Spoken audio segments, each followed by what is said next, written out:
Mi nombre es Lucía, yo soy del Frente Juvenil de Zafarrancho, del Frente Juvenil Vamos Imposible. Acá está la maestra, bailarina, coreógrafa, performer, maestra Blanca Rizzo, también Sebastián del colectivo Fin de un Mundo y Marena también, compañera del Frente Juvenil de Zafarrancho. Bueno, en principio y antes que nada queríamos agradecer muchísimo la participación de ustedes. Para nosotros es muy importante, digamos, su presencia porque por lo general tal vez los artistas más jóvenes a veces estamos faltos de guías en nuestro camino y muchas veces ustedes actúan como tales, digamos, nos van allanando un poco el camino y por eso estamos muy contentos que vengan acá a compartir el panel con nosotros. Así que bueno, en un principio un aplauso muy grande para ellos que están acá compartiendo.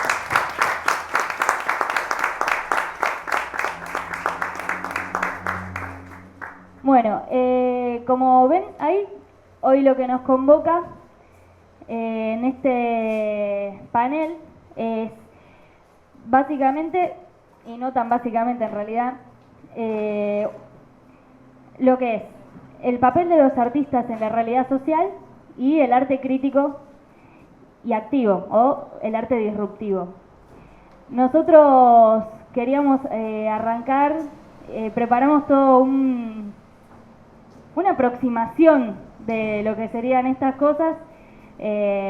Pareciera como si es la evaluación que los maestros nos están tomando, pero queríamos compartir tal vez la síntesis de algunos debates que estuvimos teniendo para ver si puede servir de puntapié y si puede aportar en algo a los compañeros artistas que se encuentran hoy presentes.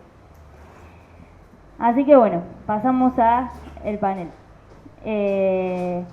En principio, lo que voy a hacer es una aproximación a una caracterización general de lo que entendemos por el arte y a partir de ahí también una aproximación para entender lo que sería arte mercantil e institucionalizado y arte crítico y activo.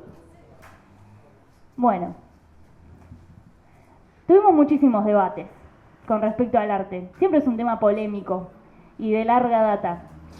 Pero, y además esto, entendiendo que somos compañeros que vienen del cine, de la plástica, de la danza, del teatro, bueno, ¿qué es lo que nos une además de la necesidad de expresión y cómo es que surge esa expresión? Bueno, entendemos que surge a partir del trabajo en común que hacemos. Entonces, entendemos, bueno, que el primer acuerdo básico y principal, dijimos, bueno, sí, el arte es un trabajo, es una fuente creadora de valor.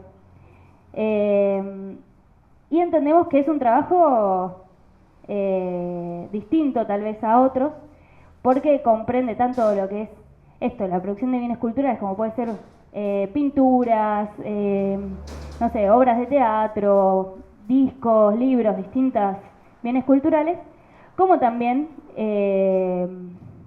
la producción de ideología, que quiere ser su contenido. Esas dos cosas es lo que produce el arte, entendemos. Es el contenido de cada bien cultural. Y que esto, digamos, se realiza, entendemos, a partir y a través de la expresión artística mediante el desarrollo de distintas técnicas, de distintos encuentros que se pueden realizar. Estos bienes culturales, la inserción que tienen en la realidad social, entendemos que sea de distintas maneras y que eso depende de cómo se encare a lo que es todo el proceso de producción artístico, que es muy diverso y complejo y que puede ser guiado por distintos motivos. Entonces, por eso que entendemos que no existe un arte puro, digamos, sin ningún condicionamiento social, sino que está guiado, digamos, por distintos objetivos. Bueno, básicamente por esto es que nosotros llegamos a la conclusión, bueno, somos trabajadores de la cultura, no es que somos meros artistas, sino también somos trabajadores del arte. Y eso fue algo bastante importante para nosotros porque nos encontramos hermanados con un montón de otros trabajadores que no necesariamente sean de la cultura también. Y dijimos, bueno, pero para poder profundizar en qué sería esto que jóvenes artistas nos consideramos trabajadores de la cultura, que no es una idea nueva, digamos, es algo que viene hace mucho tiempo, dijimos, bueno, podríamos ver o empezar a pensar, tirar algunas puntas, alguna aproximación general de qué implica el proceso de producción artístico. Bueno, vamos a animarnos a abordar ese tema en un principio. Y bueno, y a ver qué sale. Esperemos que salgan muchos debates y cuestiones a aportar. Bueno, proceso de producción artístico. Comprendería tanto lo que es la producción misma, la realización, la distribución de ese bien cultural y el consumo. Y que estas cosas, digamos, no están separadas entre sí. Todas estas tres cosas son parte del proceso de producción artística. Y bueno, estos momentos, ahí dice, están ligados, y el hilo conductor es siempre la decisión que existe frente a la realización de cada una de estas cuestiones. Entendemos que esa decisión es lo que va a terminar dándole el carácter a la obra. Y dijimos, bueno, pero es un poco más complejo también, porque a veces se puede producir algo con determinada intención y después al distribuirlo cambia el sentido de esa producción. O tal vez, y al cambiar el sentido de esa producción, implica también, bueno, quién está llegando, o quién está, cuál es la relación que se establece, digamos, entre esa producción y los que van a ver esa obra. Bueno, entonces dijimos, bueno, podríamos animarnos a indagar un poco más en eso, digamos. Bueno, y hasta ahora pudimos ver, visualizar algunas pequeñas cosas que implican, por ejemplo, el proceso de producción. Bueno, uno de los aspectos que entendemos de la producción, digamos, de lo que sería ahí uno, es la técnica. La técnica como una acumulación de experiencias, como lo que serían los conocimientos específicos, las herramientas de profesionalización que vamos incorporando. Vemos que eso es un largo camino y que dominar la técnica implicaría poder tener registro de ese impulso sensible que te lleva a crear para poder, esto digamos, dominar la técnica sería, poder tener registro de ese impulso sensible a partir de estas herramientas. Otra de los aspectos, de las facetas de la producción sería la estética. Y que eso es todo es todo un debate, ¿no? Pero, ¿qué es la estética? No sé, ¿qué es la estética? Bueno, pero la estética es como que nos vienen tal vez distintos colores, distintas formas, distintas concatenaciones de sonidos. Entonces podemos llegar a tener una aproximación que para nosotros la estética vendría a ser la construcción de lenguajes, de signos, que son los medios para darle forma a lo que sería la confluencia entre el aspecto, el plano subjetivo del artista, digamos, lo que está pensando el artista, lo que está sintiendo, y lo objetivo, que sería como eso se plasma materialmente. Entendemos que eso podría llegar a entenderse como estética, que es otro plano más de la producción. Y un plano que para nosotros es fundamental de esta producción es la ética y la sensibilidad, ¿no? ¿Por qué? Porque la ética y la sensibilidad es el vínculo que nosotros tenemos con la realidad. Es su interpretación, es la raíz de la sensoriedad, o sea, decíamos en una palabra la subjetividad del artista, digamos, la subjetividad del trabajador de la cultura. Y bueno, entendemos que esto, digamos, es la materia principal que hace a la obra de arte. Esta constituye su materia principal. Y después dijimos, bueno, esto está, bueno, la técnica, la estética, la ética, la sensibilidad, pero todo eso se conjuga en un mundo material, concreto, objetivo. Entonces decimos, bueno, todo esto es posible, digamos, todo lo que, la posibilidad de los niveles de calidad y de cantidad de la producción de estos bienes culturales tiene una relación directa con las condiciones materiales en las cuales se está produciendo ese bien cultural. También teniendo en cuenta, digamos, no solo las condiciones materiales, digamos, que es bastante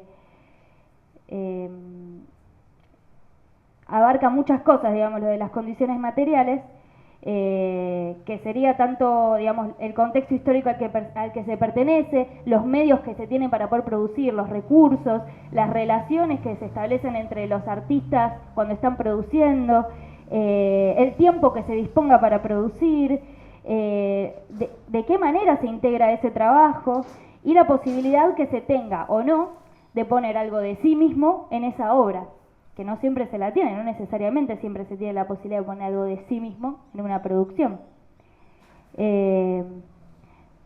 Esto entendíamos que era algo que englobaría a todo el proceso de producción, pero después dijimos, bueno, no es solamente esto todo lo que englobaría. Otra cosa que englobaría el proceso de producción artístico es el método con el cual uno aborda esa producción, el método artístico. Y que eso puede estar mayormente, digamos, puede estar mayormente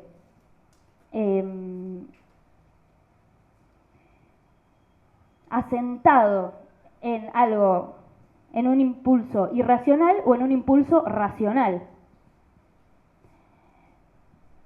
Y entonces ahí queríamos citar a Vicente Citolema, que particularmente para mí esto es el método de abordaje artístico, y lo quería compartir de las palabras de Vicente, que dice: cuando la verdad derrama la existencia, surge la poesía. Y bueno, entendemos que eso es un método de abordaje artístico, que claramente va por el palo de lo irracional, digamos. Bueno, entonces ahí está para repasar lo que estuvimos viendo hasta ahora de lo que es la producción, ¿no? La técnica, la estética, la ética, la sensibilidad, las condiciones materiales, las que posibilitan los niveles de calidad y cantidad de los bienes culturales, y el método artístico. Bueno, esto como la primera parte del proceso de producción. La segunda parte del proceso de producción entendemos que es la distribución. La distribución de estos bienes culturales. Bueno, entendemos que eso abarca la capacidad de circulación de esa obra, o sea, su alcance, cuánto alcance tiene, los circuitos donde se va a insertar esa obra, si van a ser en circuitos de centros culturales oficiales, si van a ser o en teatros oficiales, si va a ser en galerías de arte, si va a ser en la calle, distintos espacios donde se pueda reproducir, puede ser también editoriales, espacios no convencionales como centros de estudiantes, como sindicatos, puede ser, bueno, en la calle claramente, en protestas, puede ser en distintos espacios donde se esté vendiendo bienes culturales, también ese puede ser un circuito artístico de distribución. Y otra de los aspectos que entendemos de la distribución de la producción artística es las relaciones que se establecen de intercambio. No es lo mismo, digamos, que los trabajadores de la cultura perciben o no perciben una remuneración, de qué manera perciben esa remuneración, si es a la gorra, si es mediante un subsidio, si es mediante un puesto fijo de trabajo, no es lo mismo. Son distintas relaciones que existen, como también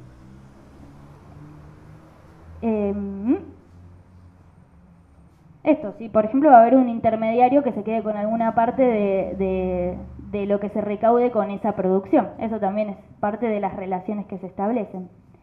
Esa es la parte de distribución, lo que podemos llegar a identificar. Y con respecto al consumo, no lo entendemos como algo peyorativo, como algo despectivo, sino como algo que sucede, digamos, es la relación que se establece entre la obra y el receptor de la obra, como así también entre el público y el realizador de esa obra. Eso comprendería, entendemos nosotros, al consumo del bien cultural. No por eso es algo negativo el consumo en sí, sino, bueno, llega a su destino final de alguna manera. Esto está siendo percibido, recibido y modificado por esa persona que lo estaría consumiendo. Bueno, entendemos que eso comprende al proceso de producción en general. Entonces, si en general esto comprendería el proceso de producción artístico, bueno, hay distintos motivos para producir arte, digamos, hay distintas visiones, hay distintas funciones también, distintas funciones sociales. Entonces dijimos, bueno, vamos a meternos en lo que entenderíamos nosotros por arte institucionalizado y arte mercantil. Porque, bueno, es también todo un tema cuando uno está pensando en generar un arte que pueda aportar hacia una visión disruptiva no solo de los marcos estéticos, sino de los marcos de la realidad, digamos. Entonces, empezamos a debatir, bueno, porque incluso muchos compañeros vienen de distintos espacios o de educación artística, de distintas experiencias, y era importante poder comprender un poco y alejarnos también de algunas posiciones muy anti todo, digamos, que no terminan colaborando en construir otras posibilidades a veces. Bueno, entendemos al arte institucionalizado que hace referencia a todos los espacios de formación, a los centros artísticos, a los distintos centros en donde el primer motor de su desarrollo y la expansión de los mismos es la construcción de un sentido cultural de identidad societaria, digamos, de la sociedad, inscriptas en los intereses del que tenga el poder en una época determinada. Estas producciones, el fin que tienen es reproducir una línea de pensamiento en donde puedan inscribirse todas las tendencias y las ramas del arte, sea desde una perspectiva clásica o desde una perspectiva de vanguardia. Y estas instituciones se constituyen como predominantes, digamos, son las instituciones que están legitimadas socialmente. Se posicionan como la opción dentro de un determinado territorio. Muchas veces, incluso la complejidad que tiene es que en esos espacios es donde uno puede acceder a un trabajo cultural remunerado. Eso es una complejidad también que se tiene. Entendemos que estos espacios admiten el aspecto experimental en la forma. No, digamos, una aclaración, no los espacios en sí como cristalización de los mismos solamente, sino como las relaciones que tienen esos espacios. Digamos, porque admite una experimentación de la forma, de la estética, si se quiere, pero condicionan el contenido de esas producciones en base a distintos a los dogmas, digamos, que marcan a esa producción, porque el fin siempre es legitimar ese sentido cultural que promueven independientemente de los intereses de esos trabajadores de la cultura que están involucrados en esa producción, digamos, en esa obra artística. Más adelante vamos a hacer unas aclaraciones para que no se entienda que todas las instituciones son completamente negativas, digamos. No creemos que así sea. Pero bueno, antes de eso vamos a identificar lo que sería el arte mercantilizado, el arte mercantil, que bueno, se inscribe dentro de aquellos espacios en donde se produce una obra artística como un bien de consumo, digamos, con el mero fin de la compra-venta de ese bien cultural. Entendemos que todo ese proceso de producción está íntimamente relacionado a la retribución monetaria, digamos, al excedente de ese bien, y lo constituyen todas las industrias culturales que pueden ser impulsadas por el Estado, pueden en relación con el mercado cultural o directamente empresas, digamos, es variada cómo está constituido este espacio.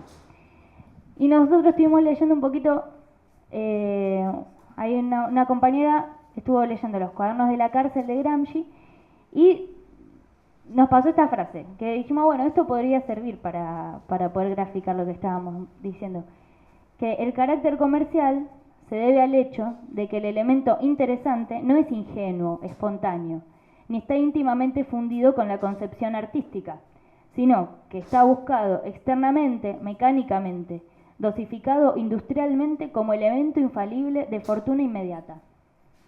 Pero eso significa, en cualquier caso, que tampoco hay que olvidar la literatura comercial en la historia de la cultura.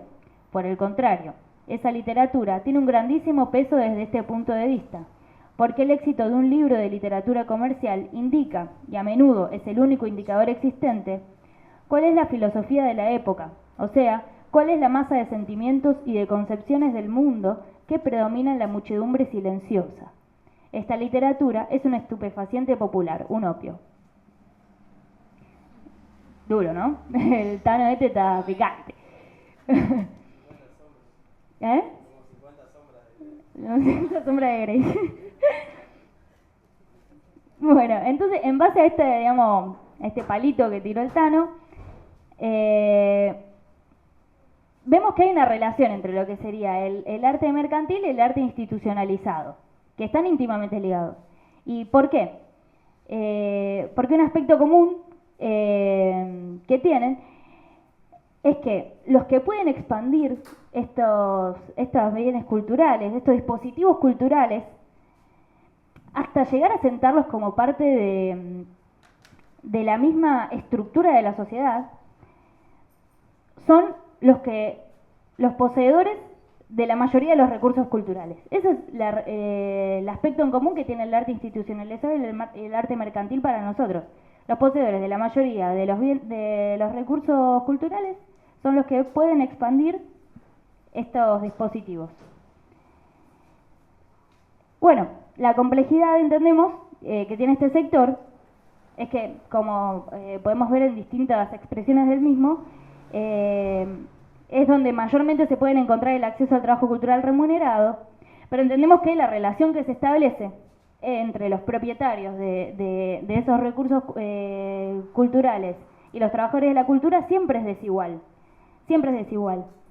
es completamente desigual. Entonces esa es la razón principal por la cual muchas veces el arte termina siendo elitista, digamos, porque tanto el acceso a la educación, a la producción, al consumo de los bienes culturales se encuentra organizado por estos propietarios de los recursos culturales, digamos, de tales recursos, o también por funcionarios que siguen esos mismos intereses, que no son que son, digamos, intereses contrapuestos a los mismos trabajadores de la cultura muchas veces. Y bueno, estuvimos repensando un poco, bueno, cómo esto surge de hoy, digamos, es algo que sale de la noche a la mañana.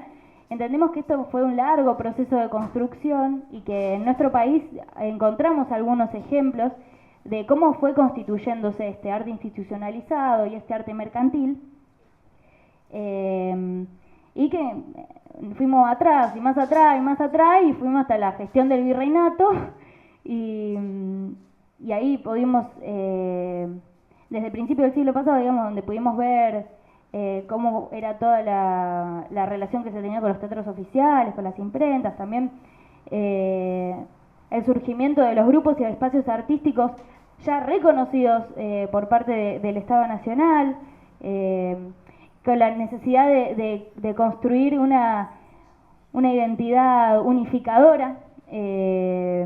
También, bueno, el basamento de espacios de educación artística que pudiesen legitimar también la necesidad de esos conocimientos técnicos.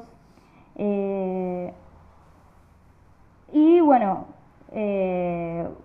fuimos también encontrando lo que es la constitución de un circuito cultural modernizador que a finales de la década del 50 se tomó la rigurosa y sistemática tarea de, en algún sentido, cooptar a las vanguardias artísticas para que terminen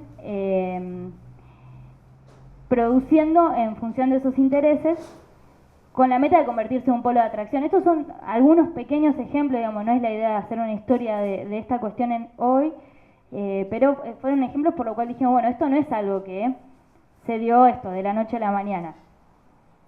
Incluso, bueno, entendemos que la vanguardia en sí nace como algo rupturista, digamos, como algo que rompe con los márgenes establecidos del arte, que para diferenciarse de visiones clásicas, de visiones momificadas, digamos, de dogmas.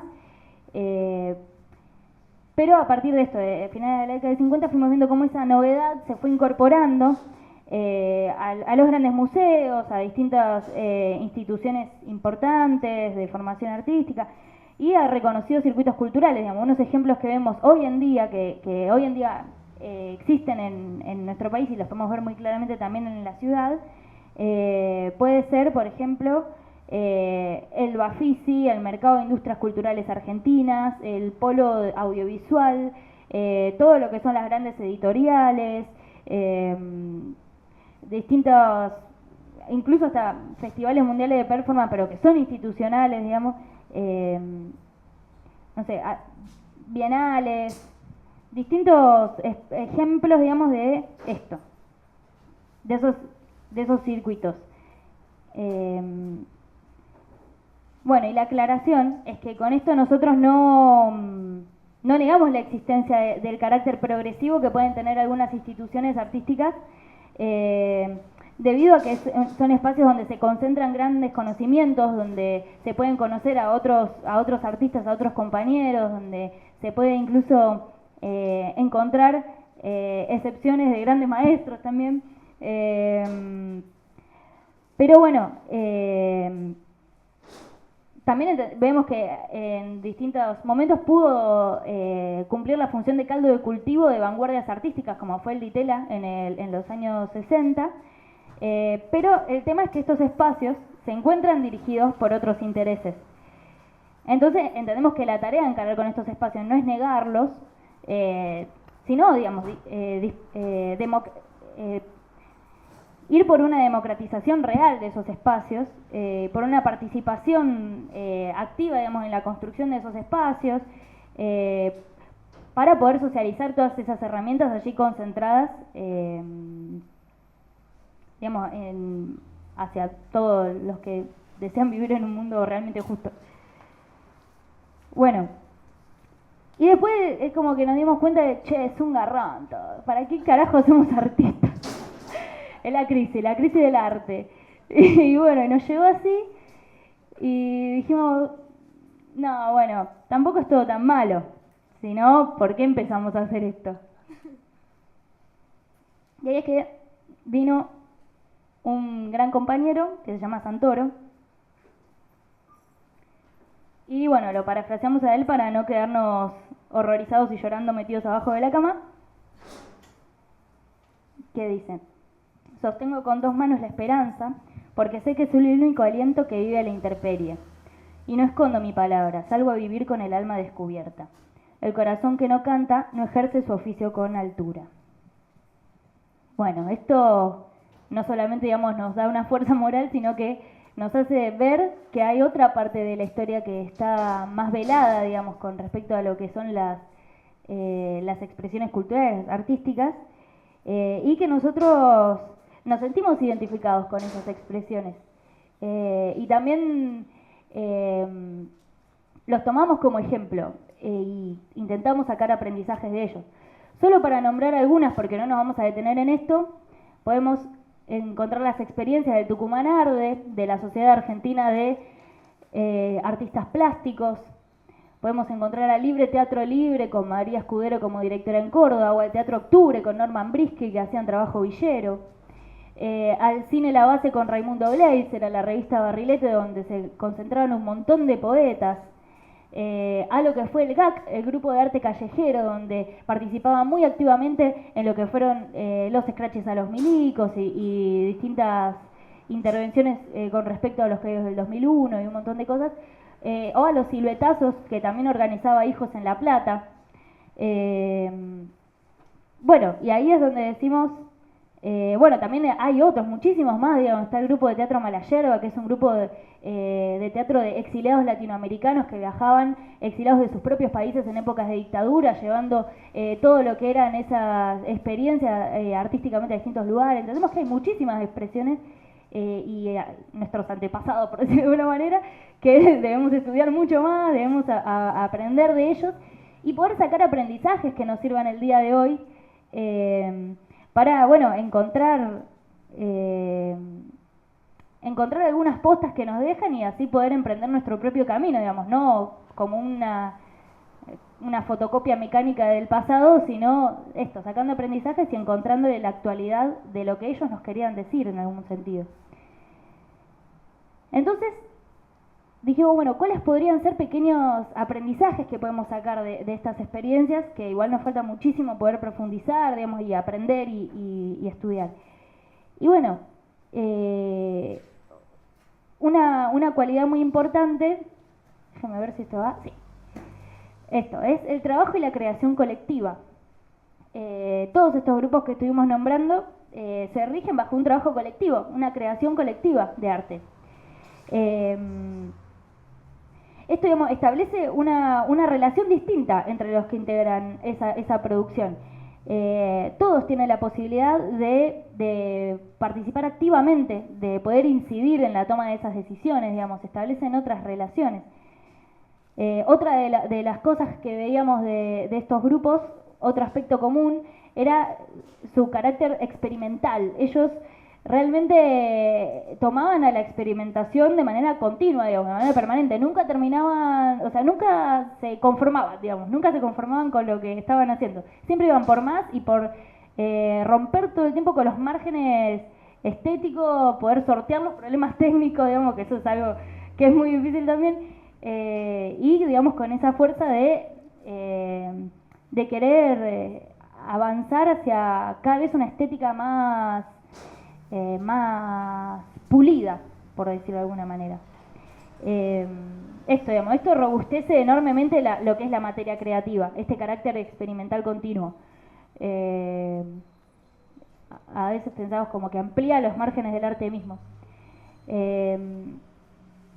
Bueno, a veces el tema es que uno dice, oh, bueno, pero esto no tiene fin, es como una experimentación permanente que se queda ahí experimentando solo. No, o sea, tenía su puesta, digamos, en escena, por decirlo de alguna manera, no me sale de una forma no teatral, pero entendían que eso también era parte del proceso de experimentación muchas veces.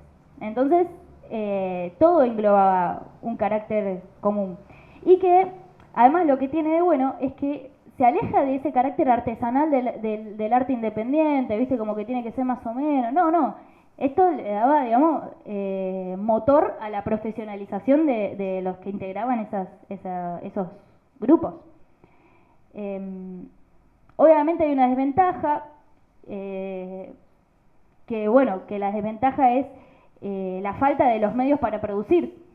Eso es una desventaja que existe, digamos. Entendemos, digamos, que lo bueno, de algún sentido, uno siempre de lo malo le intenta encontrar lo bueno, pero realmente era así, es el carácter colectivo te da otras potencialidades para poder alcanzar esos medios para producir artísticamente. Porque todos son partícipes para conseguir esos recursos, para administrarlos, digamos, para hacerse de ellos, para después producir. Con lo cual entendemos que justamente lo económico no puede concebirse como algo que sea una traba, digamos. O sea, como una restricción. No podríamos concebir que lo económico sea una restricción a todo lo que es la producción artística. Entonces, ¿por qué? Porque el fin no es el lucro. Ese no es el fin que se persigue.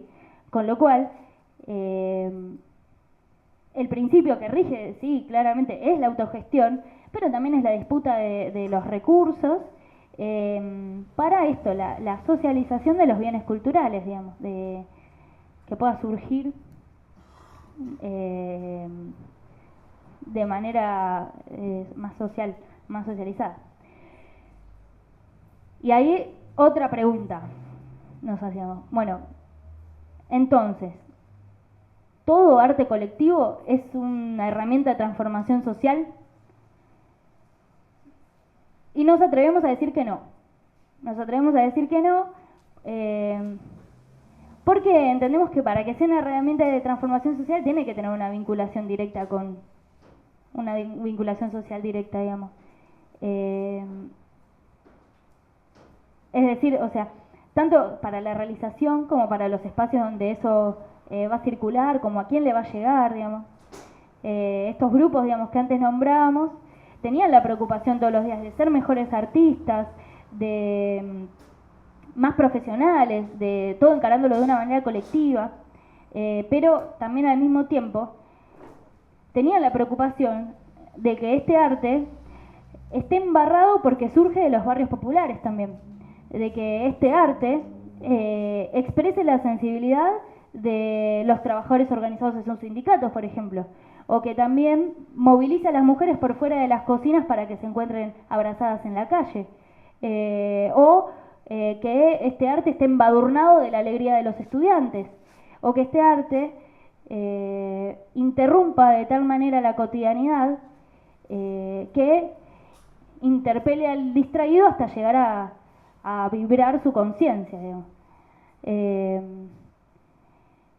Entonces es que ahí es donde entendemos que el arte puede constituirse como una herramienta de transformación social. Y vamos a poner la última cita, que para nosotros sintetiza esto, entendiendo que es un contexto distinto al que vivimos hoy. Esto va a ser una cita de los plásticos de vanguardia de la Comisión de Acción Artística de la CGT de los Argentinos, que era un sindicato muy combativo, pero bueno, era en 1968, estaban en otro momento, digamos, había una movilización muy grande, digamos, de parte a nivel social. Entonces entendemos que esta frase surge de ese contexto, digamos, no sabríamos si hoy en día podría surgir lo mismo bajo estas condiciones, pero igual entendemos que es algo que nos llamó la atención. Y dice, se dirá que lo que proponemos no es arte. ¿Pero qué es arte? ¿Lo son acaso esas formas elitistas de la experimentación pura? ¿Lo son acaso las creaciones pretendidamente corrosivas, pero que en realidad satisfacen a los burgueses que la consumen? ¿Son arte acaso las palabras en sus libros y estos en las bibliotecas? ¿Las acciones dramáticas en el celuloide y la escena y esto en los cines y teatros? ¿Las imágenes en los cuadros y estos en las galerías de arte? Todo quieto, en orden, en un orden burgués y conformista, todo inútil. Bueno, es un poco fuerte también, era ese contexto, pero estamos de acuerdo, digamos, con esto, con un carácter completamente disruptivo en todos sus sentidos, digamos, de manera integral, que sea disruptivo integralmente. Entonces, bueno, para concluir un poco lo que estas cuestiones que fuimos encontrando hace un poquito tiempo, entendemos que los objetivos y las tareas son lo que le dan el carácter en algún sentido a la producción artística. Conseguimos que el arte es una de las praxis, o sea, una conjugación entre la teoría y la práctica, una de las praxis más sensibles para reflejar más sensibles para reflejar los vaivenes de la realidad, o sea, la dinámica de la vida misma, que su esencia reside en poder materializar lo subjetivo, que el sentido que tiene el arte tiene que ver con la vinculación social que tiene, con su rol comunicador, con su rol movilizador. Entonces, con audacia, más audacia, decimos que bueno, que es necesario poder construir, volver a construir el parámetro donde para nosotros radica la verdad y la belleza, que no hay otra forma más que hacerlo colectivamente, y que bueno, esto, hay que llenarse de audacia para poder dar un salto en nuestra propia historia y edificar la poesía de nuestra realidad. Así que bueno, eso es lo que hasta ahí llegó. Gracias.